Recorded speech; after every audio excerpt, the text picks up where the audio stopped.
ఈరోజు బైబిల్ అధ్యయనం యోహాను సువార్త 16వ అధ్యాయం మొత్తం 33 వచనాలు. ప్రార్థన.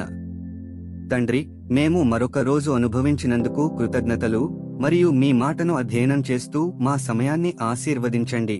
మమ్మల్ని మీ దగ్గరకు రప్పించమని మేము కోరుతున్నాము. యేసునామంలో ఆమెన్.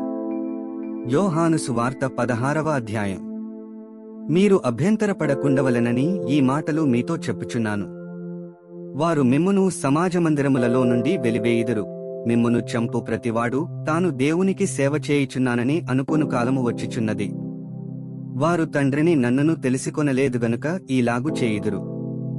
అవి జరుగుకాలము వచ్చినప్పుడు నేను వాటిని గూర్చి మీతో చెప్పితినని మీరు జ్ఞాపకము చేసుకొనులాగున ఈ సంగతులు మీతో చెప్పుచున్నాను. నేను మీతో కూడా ఉంటిని గనుక మొదటనే వీటిని మీతో చెప్పలేదు. ఇప్పుడు నన్ను పంపిన వాని యొద్దకు వెళ్ళుచున్నాను. నీవు ఎక్కడికి వెళ్ళుచున్నావని మీలో ఎవడునూ నన్నడుగుటలేదుగాని నేను ఈ సంగతులు మీతో చెప్పినందున మీ హృదయము దుఃఖముతో నిండియున్నది. అయితే నేను మీతో సత్యము చెప్పుచున్నాను, నేను వెళ్ళిపోవుట వలన మీకు ప్రయోజనకరము. నేను వెళ్ళని ఎడల ఆదరణకర్త మీ యొద్దకు రాడు. నేను వెళ్ళిన ఎడల ఆయనను మీ యొద్దకు పంపుదును. ఆయన వచ్చి పాపమును గూర్చియు నీతిని గూర్చియు తీర్పును గూర్చియు లోకమును ఒప్పుకొనజేయును. లోకులు నాయందు విశ్వాసముంచలేదు గనుక పాపమును గూర్చియు, నేను తండ్రి యొద్దకు వెళ్ళుట వలన మీరిక నన్ను చూడరు గనుక నీతిని గూర్చియు, ఈ లోకాధికారి తీర్పు పొందియున్నాడు గనుక తీర్పును గూర్చియు ఒప్పుకొనజేయును. నేను మీతో చెప్పవలసినవి ఇంకనూ అనేక సంగతులు కలవుగాని ఇప్పుడు మీరు వాటిని సహింపలేరు. అయితే ఆయన అనగా సత్యస్వరూపి అయిన ఆత్మ వచ్చినప్పుడు మిమ్మును సర్వసత్యములోనికి నడిపించును. ఆయన తనంతట తానే ఏమీయు బోధింపక వేటిని వినునో వాటిని బోధించి సంభవింపబోవు సంగతులను మీకు తెలియజేయును.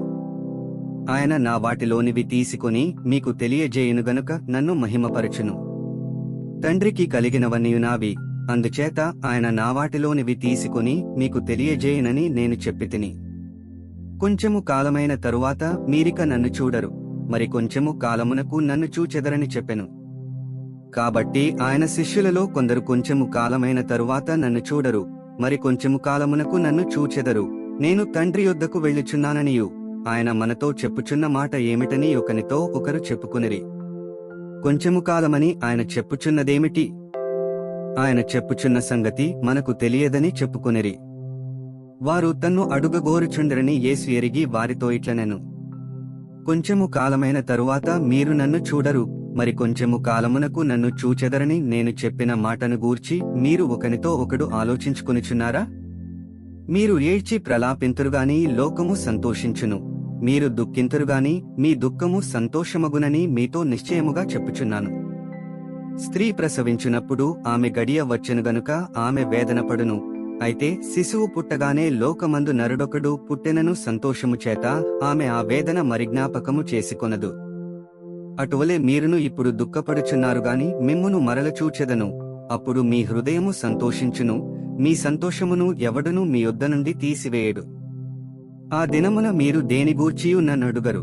మీరు తండ్రిని నా పేరట ఏమి అడిగినను ఆయన మీకు అనుగ్రహించునని మీతో నిశ్చయముగా చెప్పుచున్నాను. ఇదివరకు మీరేమియూ నా పేరటండుగలేదు. మీ సంతోషము పరిపూర్ణమగునట్లు అడుగుడి, మీకు దొరకును. ఈ సంగతులు గూఢార్థముగా మీతో చెప్పితిని. అయితే నేనిక ఎన్నడను గూఢార్థముగా మీతో మాటలాడక తండ్రిని గూర్చి మీకు స్పష్టముగా తెలియజెప్పు గడియ వచ్చుచున్నది.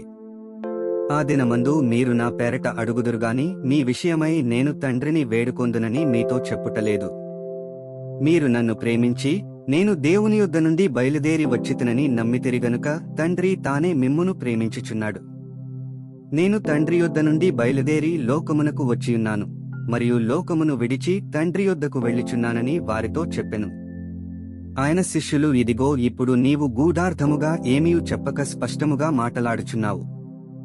సమస్తము ఎరిగిన వాడవనియు ఎవడునూ నీకు ప్రశ్న వేయ నగత్యము లేదనియు ఇప్పుడెరుగుదుము. దేవుని యొద్ద నుండి నీవు బయలుదేరి వచ్చితివని దీనివలన నమ్ముచున్నామని చెప్పగా, యేసు వారిని చూచి మీరిప్పుడు నమ్ముచున్నారా? ఇదిగో మీలో ప్రతివాడును ఎవని ఇంటికి వాడు చెదరిపోయి నన్ను ఒంటరిగా విడిచిపెట్టుగడియ వచ్చుచున్నది వచ్చేయున్నది. అయితే తండ్రి నాతో ఉన్నాడు గనుక నేను ఒంటరిగా లేను. నాయందు మీకు సమాధానము కలుగునట్లు ఈ మాటలు మీతో చెప్పుచున్నాను. లోకములో మీకు శ్రమ కలుగును, అయినను ధైర్యము తెచ్చుకునుడి, నేను లోకమును జయించియున్నానెను. 33 వచనాలు చదివియున్నాము. ముగింపు ప్రార్థన. ఓ దేవా, మా విలువైన సమయాన్ని నీ వాక్యాన్ని అధ్యయనం చేసినందుకు ధన్యవాదాలు. మా మార్గాలలో నడవడానికి మరియు మన సత్యాన్ని ఇతరులతో పంచుకోవడానికి మాకు ధైర్యాన్ని ప్రసాదించు. మీ పరిశుద్ధాత్మ మాకు మార్గనిర్దేశం చేస్తూ సర్వసత్యంలోకి మమ్ములను నడిపించునుగాక. ఆమెన్.